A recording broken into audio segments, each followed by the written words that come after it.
आंखों में आंखें डालकर बात करता हूं मैं।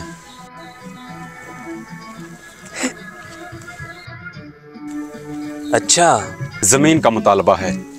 तुम्हें जमीन चाहिए? इसके बदले हमें क्या मिलेगा? उसके बदले में आपको 2000 जंगजू मिलेंगे, ऐसे बहादुर जंगजू जो हर महास में आपका साथ देंगे। बदर में सिर्फ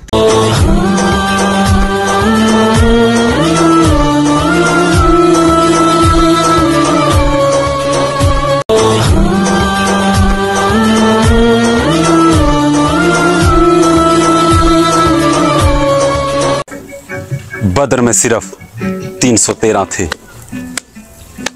क्या बात है, काफी अरसे बाद ऐसा नजारा देखने को मिला। तुमने देखा ना सिर, दाद देनी चाहिए।